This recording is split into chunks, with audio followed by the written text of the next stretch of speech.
하나님 말씀은 신약성경 마가복음 2장 1절에서 17절인데요. 우리 17절만 다 같이 한 목소리로 합독하겠습니다. 시작. 예수께서 들으시고 그들에게 이르시되 건강한 자에게는 의사가 쓸데없고 병든 자에게라야 쓸데있느니라.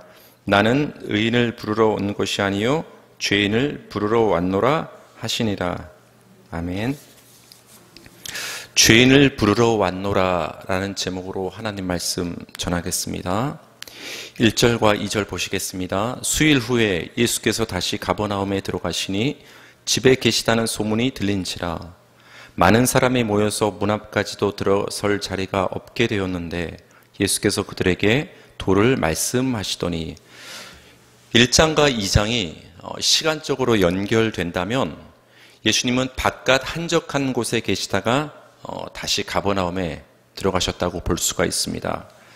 예수님께서 다시 가버나움에 들어가셨다는 소문이 들리자 사람이 들어설 자리가 없을 정도로 많은 무리가 예수님께 몰려들었죠. 예수님은 모여든 사람들에게 도를 말씀하셨다라고 기록을 하고 있는데요. 여기서 도라는 것은 로고스, 하나님의 말씀을, 즉 하나님 나라의 복음을 선포했다는 것을 의미합니다. 3절 4절입니다. 사람들이 한 중풍병자를 4사람에게 메워가지고 예수께로 올세 무리들 때문에 예수께 데려갈 수 없으므로 그 계신 곳에 지붕을 뜯어 구멍을 내고 중풍병자가 누운 상을 달아내리니. 예수님이 계신 집으로 사람들이 한 중풍병자를 데리고 왔습니다. 그런데 중풍병자는 스스로 알아서 나올 수 없지 않습니까? 그래서 4사람이 침상에 중풍병자가 누워있는 그 채로 데리고서 예수님께 왔습니다. 그런데 너무나 사람이 많이 모였기 때문에 예수님 앞에 그 중풍병자를 데려갈 수가 없는 것입니다. 그래서 그 사람들이 이제 생각해낸 것이 무엇이냐?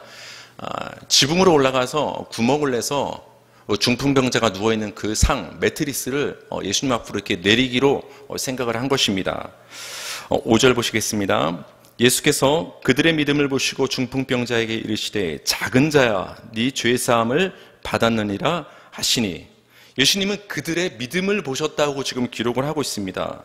여기서 그들은 중풍병자를 데리고 온 사람들과 그 중풍병자를 포함해서 가리키는 말이 바로 이제 그들이래죠. 사람들이 중풍병자를 침상에 메고 지붕을 뚫어서까지 그런 애씀과 수고를 하면서까지 예수님께 데려왔다라는 것은 그들이 예수님께 이 중풍병자를 데려오면 예수님은 틀림없이 확실히 고쳐주실 수 있다라는 그 마음의 확신이 있었기 때문에 데려왔다고 볼 수가 있는 것이죠. 마가복음에서 믿음은 행동으로 자주 표현이 됩니다. 어떤 마음의 확신으로 그치는 것이 아니라 그 마음의 확신이 행동으로 드러나는 것이 마가복음의 특징인데요. 한번 살펴볼까요? 마가복음 5장 27절 다 같이 읽겠습니다. 시작. 예수의 소문을 듣고 무리 가운데 끼어 뒤로 와서 그의 옷에 손을 대니. 34절 예수께서 이르시되 딸아 네 믿음이 너를 구원하였으니 평안히 가라. 네 병에서 놓여 건강할지어다. 아멘. 수로보니게 이 이방 여인은 예수님께 와서 많은 무리 때문에 예수님께 가까이 갈 수 없기 때문에 뒤로 와서 겨우 예수님의 그 옷자락을 만졌습니다. 근데 어떤 마음으로 만졌다고 성경은 기록하고 있느냐? 예수님의 옷에만 손을 대어도 구원을 받으리라는 그 마음으로부터 예수님의 옷자락을 만지는 행동이 나왔다라는 거예요.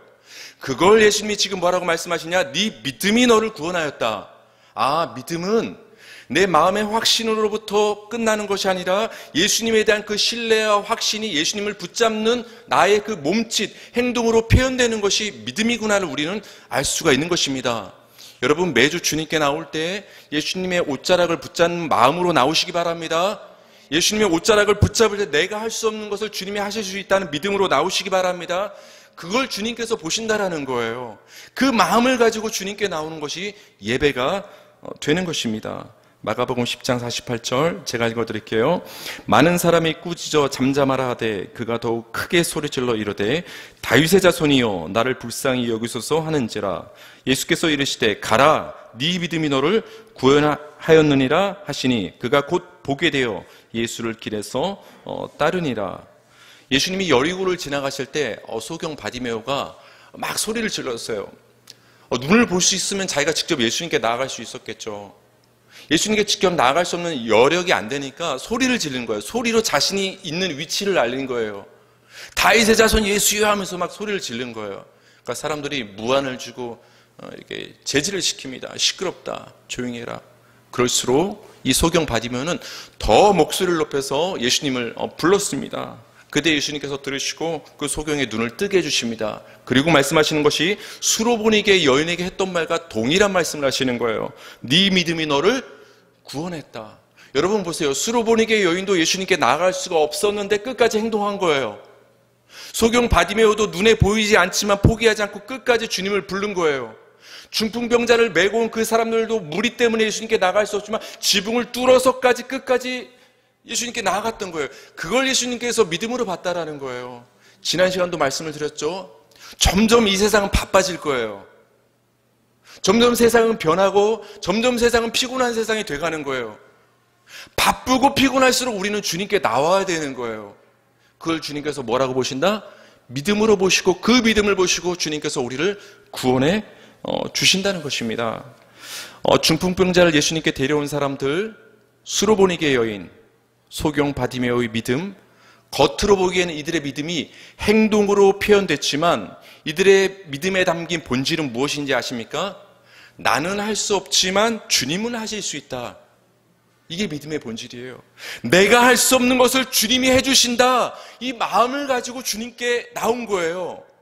그러니까 그 행동에 먼저 앞서는 거 뭐냐? 나는 할 수 없지만 주님은 할 수 있다. 나를 부인하고 주님을 인정하는 그 마음, 그걸 성경에서 믿음이라고 하는 거예요.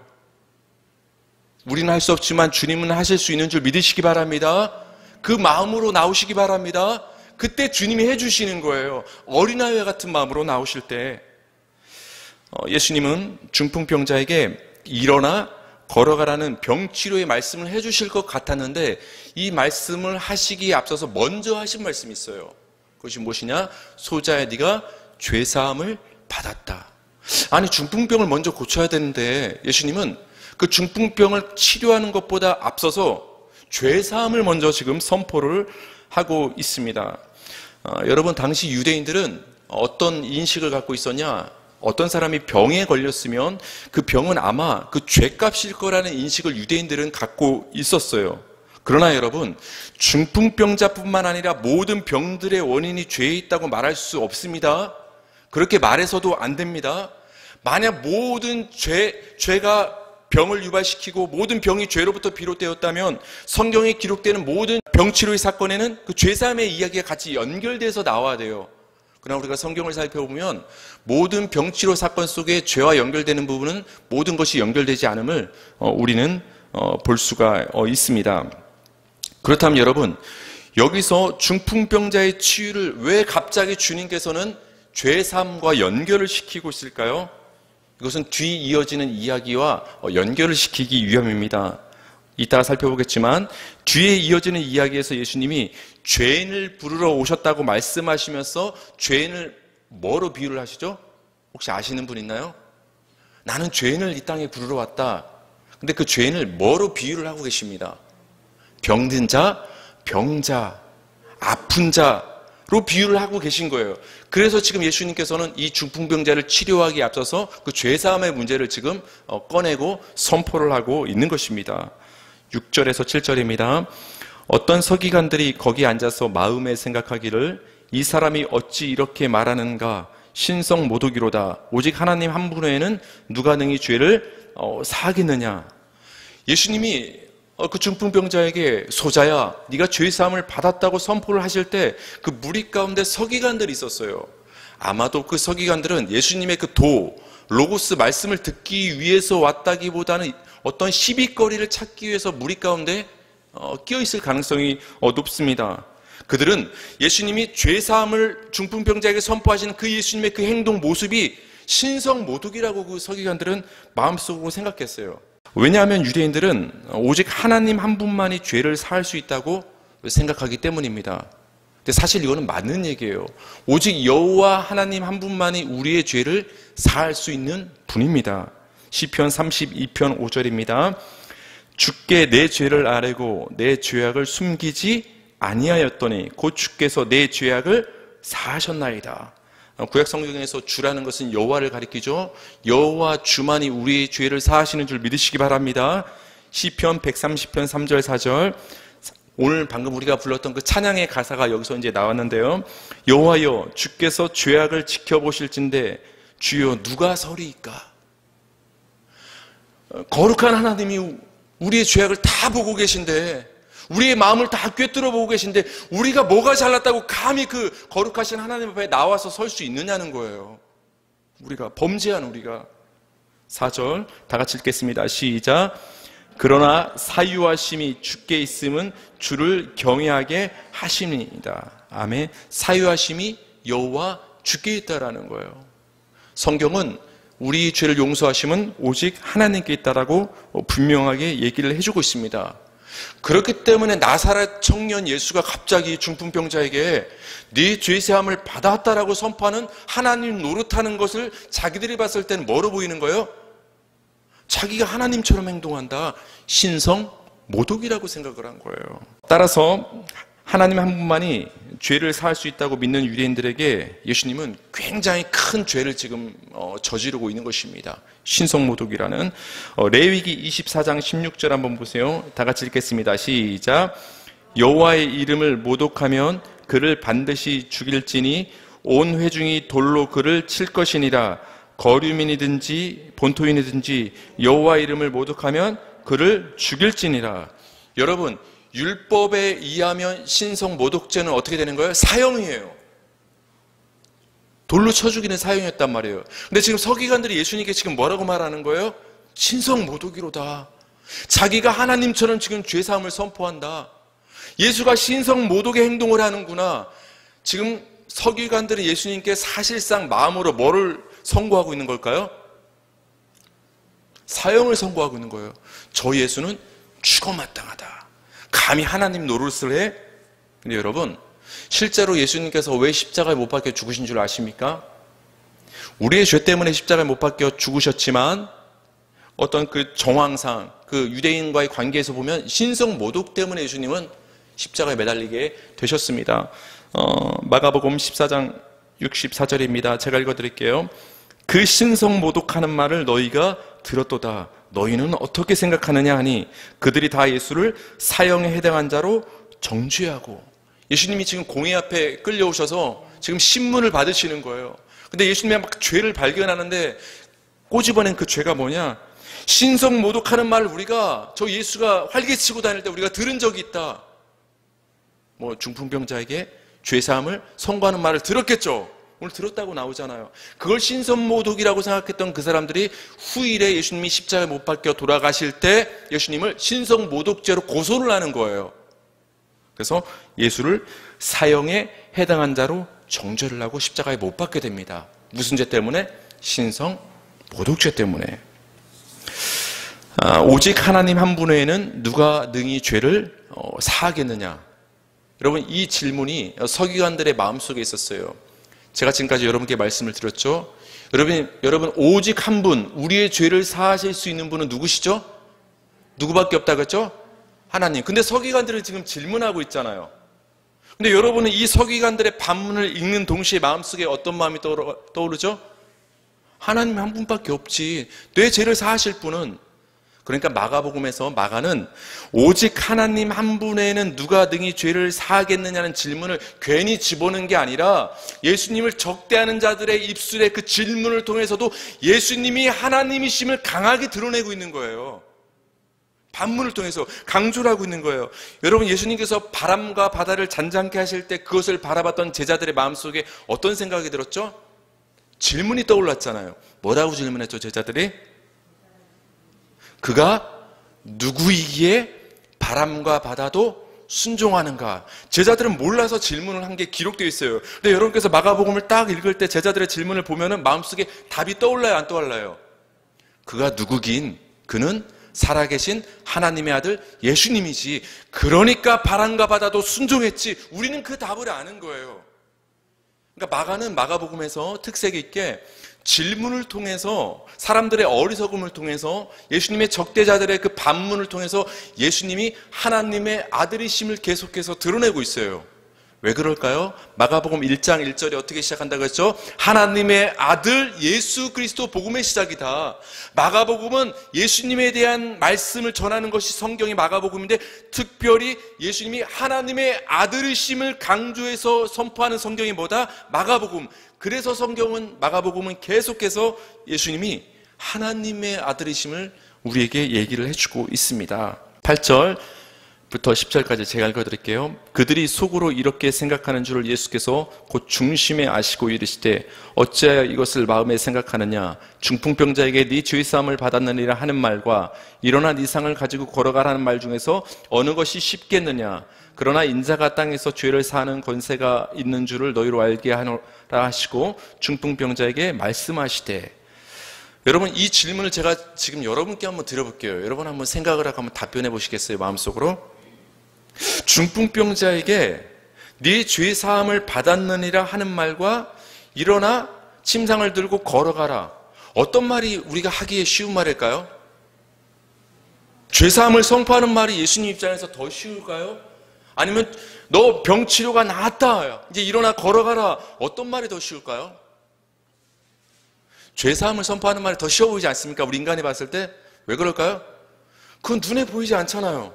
죄사함을 선포했다고 하면 그걸 눈에 보이게 어떤 확증할 방법이 없잖아요. 그냥 그런 줄 알 수밖에 없잖아요. 근데 누군가에게 너가 병치료를 받았으니 중풍병자 일어나 걸어가라 했으면 걸어가야 돼요? 안 걸어가야 돼요? 걸어가야만 확증되는 거예요, 그 말이. 그러니까 함부로 말했다가 중풍병자가 치료받지 않으면 망신당할 수밖에 없는 거예요. 그 말의 권위가 떨어지는 거예요. 그러니까 쉽게 생각하면 죄사함을 선포하는 게 어떻게 보면 인간적으로 더 쉬운 말인 거예요. 근데 지금 예수님이 어떤 말을 선포하십니까? 네 죄사함을 받았다라고 예수님께서 먼저 말씀을 하시고 뒤이어서 중풍병자야 네 침상을 가지고 일어나 걸어가라고 말씀하십니다. 여러분, 어느 게 더 쉽냐가 여기선 중요한 것이 아닙니다. 곰곰이 생각해 보세요. 네 죄사함을 받았다고 말하는 것과 일어나 걸어가라고 말하는 것은 예수님에게 둘 다 쉬운 일이라는 거예요. 전 그걸 말하고 싶은 거예요. 막 신학자들은 되게 고민을 많이 해요. 아니, 어떤 말이 더 쉬운 말이었을까? 막 굉장히 길게 막 신학 주석을 쓰고 논문을 쓰는데 그게 중요한 게 아니에요. 예수님에게는 둘 다 쉽다는 게 중요한 거예요. 여러분, 죄를 사할 수 있는 분은 누구밖에 없죠? 여호와 하나님. 하나님의 아들이신 예수님도 그래서 죄를 사할 수 있는 권세가 있는 거예요. 그렇기 때문에 예수님이 중풍병자에게 죄사함을 선포하는 건 쉬운 일인 거예요. 만물을 순종케 하시는 분, 시몬의 장모의 열병을 꾸짖으신 분, 더러운 귀신을 내쫓으신 분, 바람과 바다를 명령하셔서 순종케 하신 분은 모든 만물에게 명령하시자 그대로 순종케 하시는 능력 있는 말씀을 갖고 계신 분이 예수님인 거예요. 그 예수님에게 중풍병자에게 일어나 걸어가라 했을 때 그 중풍병자가 일어나서 순종하여 걸어가는 건 굉장히 쉬운 일이라는 거예요. 죄사함도 쉬운 일이요, 중풍병자를 치료하는 것도 예수님에게는 쉬운 일이라는 거예요. 근데 반대로 우리에게는, 여러분에게는 둘 다 어려운 일이라는 거예요. 여러분, 티끌만큼도 여러분의 죄를 스스로 사할 수 있습니까? 한 털럭의 죄도, 조금의 죄도 우리 스스로 깨끗게 하고 용서할 수가 없는 거예요. 예수님만이 우리의 죄를 사할 수 있는 거예요. 여러분 중에 누군가를 기적적으로 일으켜서 걷게 하실 분이 있습니까? 우린 그렇게 하지 못하는 거예요. 우리한테는 둘 다 힘든 일이에요. 근데 예수님한테는 둘 다 쉬운 일이에요. 이 사건을 통해서 우리의 시선이 우리에게서 예수님께로 향하게 되는 거예요. 이 사건을 통해서 우리의 죄를 사하실 수 있는 것이 쉬운 분은 예수님이시구나. 우리의 문제와 질병을 치료해 주시는 것이 쉬운 분은 예수님 뿐이구나. 우리가 할 수 없는 것을 예수님은 쉽게 하시는구나. 그 예수님을 향하게 되는 것, 믿음으로 나아가게 되는 것, 중풍병자의 사건을 통해서 우리에게 말씀을 해 주는 것입니다. 11절에서 12절. 내가 네게 이르노니 일어나 네 상을 가지고 집으로 가라 하시니 그가 일어나 곧 상을 가지고 모든 사람 앞에서 나가거늘 그들이 다 놀라 하나님께 영광을 돌리며 이르되 우리가 이런 일을 도무지 보지 못하였다 하더라. 그렇죠. 여러분, 요즘에 새로운 문물들, 새로운 인터넷, IT, 컴퓨터, 지난 시간도 말씀드렸지만 블록체인, 메타버스, 굉장히 어지럽죠. 말만 들어도. 인터넷상에서 진짜 땅이 아닌데 인터넷 어떤 게임과 같은 상에서 그 땅이 얼마에 팔렸다 그랬죠? 29억에 팔렸대요. 그런 세상에 우리는 지금 살고 있는 거예요. 굉장히 복잡하게 변해져가는 시대. 새로운 시대가 지금 우리 가운데 도래하고 있어요, 여러분. 새로운 시대가. 근데 이들의 말 속에는 새로운 시대가 도래했다는 메시지가 담겨 있어요. 뭐라고 말합니까? 예수님께서 중풍병자의 죄를 사하시고 그 중풍병자를 일으켜 세우시는 그 놀라운 역사를 경험한 사람들의 입술에서 어떤 말이 나왔냐? 우리가 이런 일을 도무지 보지 못했다. 지금까지 우리는 이것을 본 적이 없다. 처음 봤다. 이걸 돌려말하면 무슨 말이냐? 새로운 시대가 열렸구나. 누가 우리 가운데 오심으로? 예수님이 이 땅에 우리 가운데 오심으로 새로운 시대가 열렸구나를 이 사건을 마무리 지으면서 우리에게 말씀을 해주는 거예요. 여러분, 예수님이 여러분 안에 다 오신 줄 믿으시기 바랍니다. 그래서 여러분은 종말을 맞이했고 이미 여러분 가운데 새로운 시대가 도래한 거예요. 새 하늘과 새 땅이 여러분 심령 안에 이미 도래했다는 걸 믿으시기 바랍니다. 그래서 우리는 새 사람이 된 거예요. 새 백성이 된 거예요. 그걸 예수님께서 우리 가운데 가져오신 것을 중풍병자의 치유 사건을 통해서 우리에게 말씀을 해 주시는 것입니다.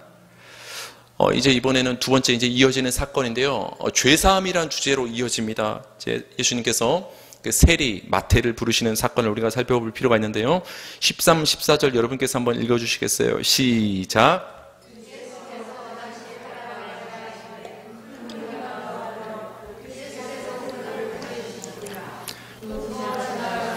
알페오의 아들 레위가 세관에 앉아있는 것을 보시고 그에게 이르시되 나를 따르라 하시니 일어나 따르니라.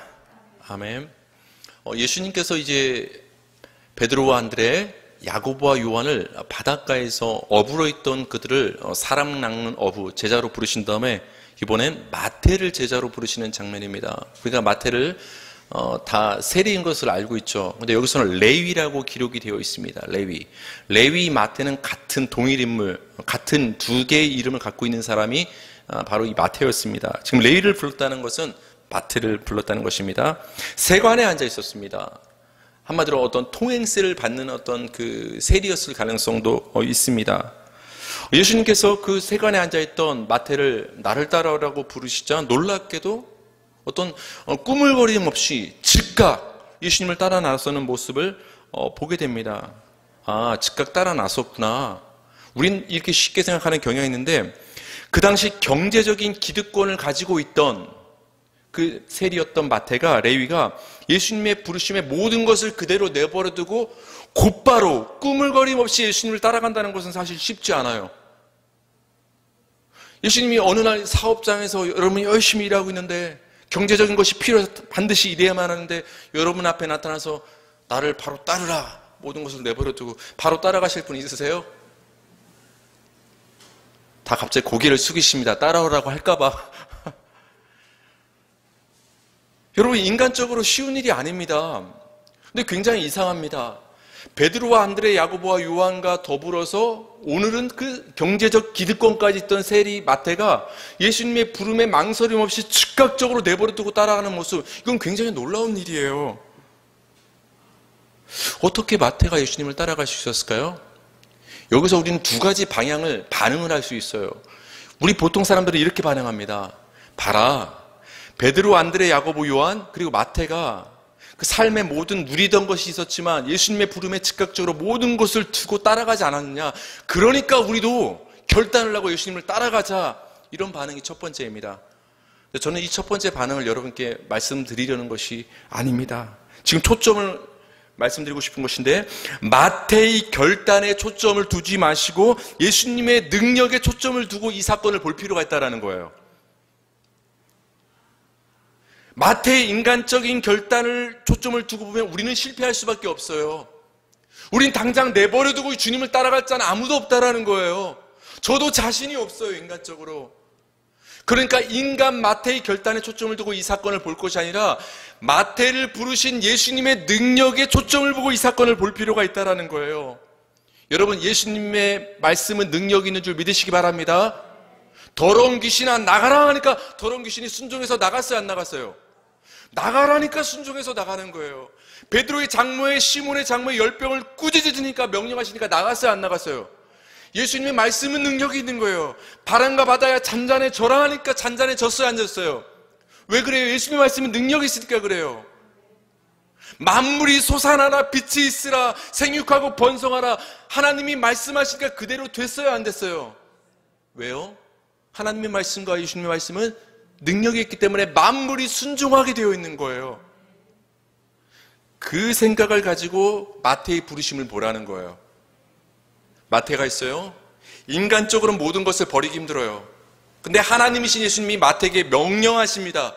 능력의 말씀으로 나를 따라 오라. 능력 있는 예수님의 말씀이 마태에게 선포되니까 마태가 어떻게 되는 거예요?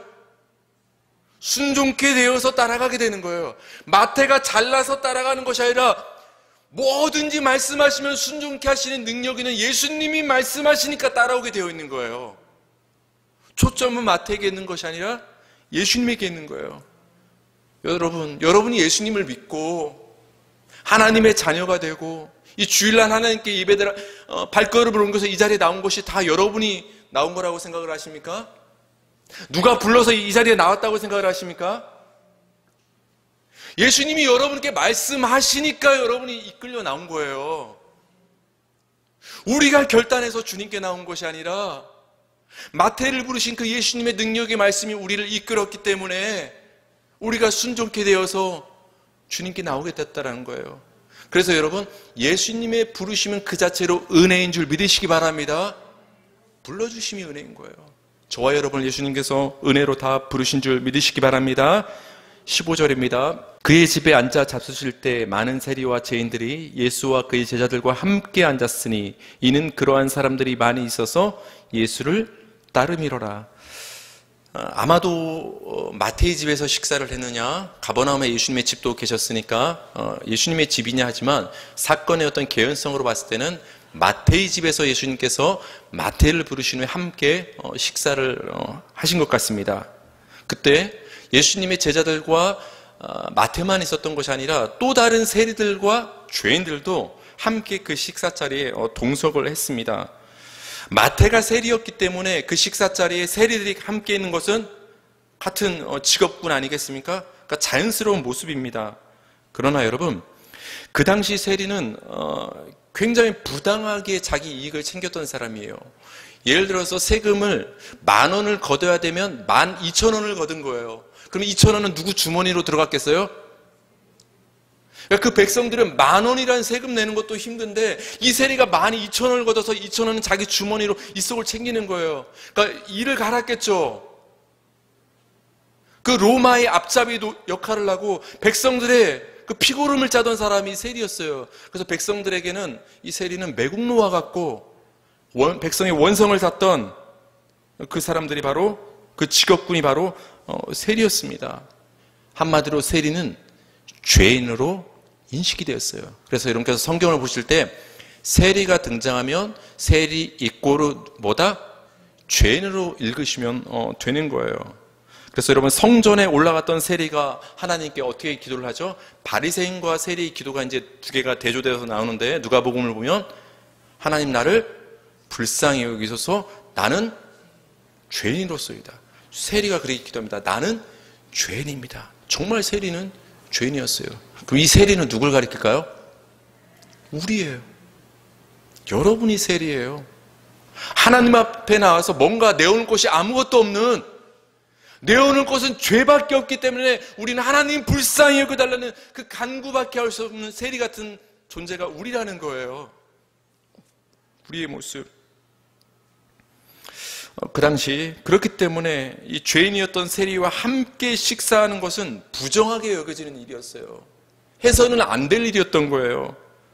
그걸 지켜보고 있던 서기관들이 또 시비를 걸게 됩니다. 16절 한번 보세요. 16절, 바리새인의 서기관들이 예수께서 죄인 및 세리들과 함께 잡수시는 것을 보고 그의 제자들에게 이르되 어찌하여 세리 및 죄인들과 함께 먹는가? 17절 다 같이 시작. 예수께서 들으시고 그들에게 이르시되 건강한 자에게는 의사가 쓸데없고 병든 자에게라야 쓸데있느니라. 나는 의인을 부르러 온 것이 아니요 죄인을 부르러 왔노라 하시니라. 아멘. 예수님이 마태의 집에서 세리와 죄인들과 함께 식사하는 모습을 지켜본 바리새파에 속한 서기관들이 예수님의 제자들에게 이렇게 따져 물었습니다. 아니, 너희의 선생 랍비 예수는 왜 많고 많은 사람 중에 함께 식사해서는 안 되는 세리와 죄인들과 어울려서 저렇게 식사를 하고 있느냐? 예수님과 서기관들의 갈등이 보이기 시작을 하죠. 사실 여러분께서 다 아시겠지만 복음서를 보면은 그 서기관들의 무리와 예수님과 굉장히 계속해서 시비가 붙고 갈등이 계속 진행되는 걸 보게 돼요. 결국 그래서 예수님을 죽이게 되는 것이죠. 여러분, 마가복음 1장에서 예수님께서 안식일에 회당에서 더러운 귀신 들린 자를 고쳐주셨을 때 사람들이 뭐라고 평가를 했죠? 예수님의 가르침은 누구의 가르침과 다르다? 와, 서기관들의 가르침과 다르다. 예수님의 가르침을 들어보니까 능력의 가르침, 더러운 귀신을 내쫓으시는 예수님의 가르침은 지금까지 우리가 들었던 서기관들의 가르침과는 너무나 다르다. 이걸 누가 들었을까요, 옆에서? 서기관들이 들었겠죠. 근데 인간은 다 칭찬받기를 원해요. 근데 어느 날 예수가 나타나서 회당에서 가르치는데 사람들이 거기에 다 몰려가고 예수님의 가르침을 칭찬하고, 이것은 비교를 해서 말합니다. 서기관의 가르침과는 다른 새로운 가르침, 너무 좋다. 이때부터 예수님과 서기관들의 그 갈등이 이제 시작된 거예요. 그래서 오늘 전에 살펴봤던 말씀에서도 예수님이 중풍병자에게 주의 삶을 선포했을 때 서기관들이 마음속에 뭐라고 정죄를 했죠? 신성 모독이다. 갈등이 점점 커가는 거예요. 그랬던 서기관들이 또 시비를 거는 거예요. 아니, 왜 하필 세리와 죄인들과 예수님이 식사를 하고 있느냐? 서기관들의 그 질문을 들은 예수님은 이렇게 말씀하셨죠. 건강한 자에게는 의사가 쓸데없고 병든 자에게라야 의사가 쓸데있다. 나는 의인을 부르러 온 것이 아니라 누구를 부르러 왔다? 죄인을 부르러 왔다. 여러분, 예수님은 의인이 아닌 죄인을 부르러 오신 줄 믿으시기 바랍니다. 그렇기 때문에 우리가 주님 앞에 나와야 되는 거예요. 우리는 죄인이기 때문에. 죄인을 부르러 오셨기 때문에 세리였던 죄인 마태를 부르는 장면이 지금 들어가고 있는 거예요.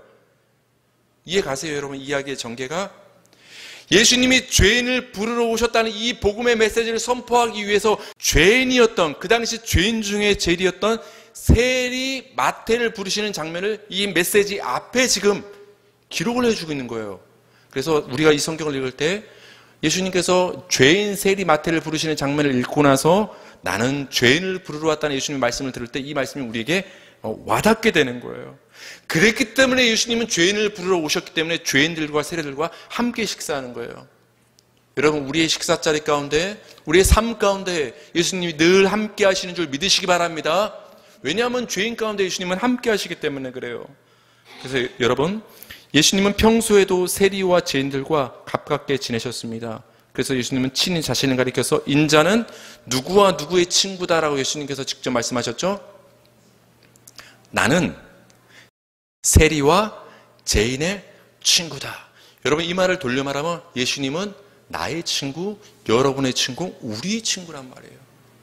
예수님이 함께 식사하시고 함께 동행하시고 동석했던 이 세리와 죄인들은 바로 우리의 모습을 가리키는 거예요. 예수님은 죄인을 찾아 오신 것입니다. 여러분, 예수님은 죄인을 병든 자에, 의인을 건강한 자에, 그리고 예수님 자신을 의사로 빗대어 말씀하십니다. 여러분, 사람이 병이 들면 병원을 시키지 않아도 찾아갑니다. 그러나 건강한 자는 병원을 찾아갈, 의사를 찾아갈 필요가 없는 것입니다. 내가 병든 자임을 아는 자, 다시 말하면 내가 죄인 중에 죄인임을 아는 자가 예수님을 찾아간다라는 거예요. 내가 죄인임을 아는 자가 예수님의 부름에 응답하게 되어 있다라는 거예요. 근데 내가 죄인임을 알지 못하는 자, 내가 죄인임을 인정하지 못하는 자는 예수님이 아무리 불러도 그 부르심에 응답할 수가 없는 거예요. 세리였던 마태가 예수님이 부르시자 바로 즉각적으로 따라가고 반응한 이유는 무엇이냐? 죄인을 부르러 오신 그 예수님의 부르심에 반응한 이유는 자기가 죄인임을 알았기 때문에 예수님을 따라간 거예요. 자기가 병든 자임을 알았기 때문에 의사이신 예수님을 마태가 따라갔다라는 거예요. 여러분, 여러분이 죄인임을 인정하십니까? 그 죄인임을 깨닫는 자에게 하나님의 은혜가 부어진다라는 거예요. 하나님의 은혜가. 베드로가 자신에 대해서 예수님 부르셨을 때 어떻게 인식하고 있었는가를 우리는 그래서 볼 필요가 있어요. 마가복음은 굉장히 좀 간략히 나왔지만 누가복음 성경을 보면 예수님께서 베드로를 제자로 부르셨을 때 그 정황을 조금 자세히 기록하고 있는데 이 베드로의 고백을 우리는 볼 필요가 있어요. 우리 마지막으로 누가복음 5장 8절입니다. 다 같이 읽겠습니다. 시작.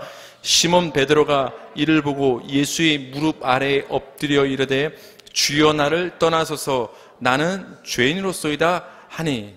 아멘. 자신을 부르신 그 예수님께 무릎을 꿇은 이 베드로가 지금 뭐라고 고백합니까? 주여 나를 떠나소서 나는 누구다? 죄인입니다. 왜 이렇게 말했을까요?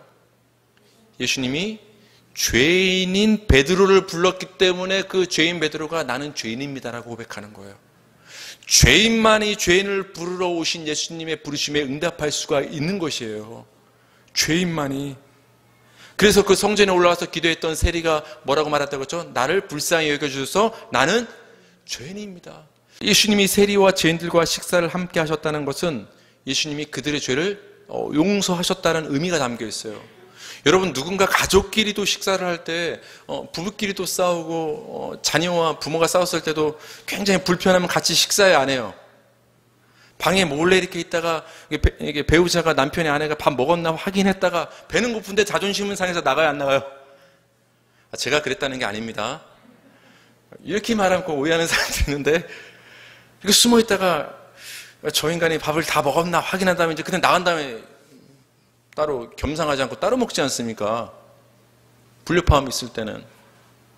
예수님이 세리와 죄인들과 식사를 함께 하셨다는 것은 예수님이 그들을 용서하셨다는 의미가 있다는 거예요.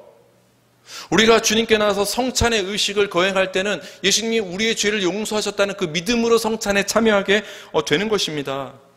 나아가서 예수님과 세리와 죄인들이 한 식당에서 함께 어울려 먹는 모습은 하나님이 베푸신 잔치의 모습, 하나님 나라의 모습이라는 거예요.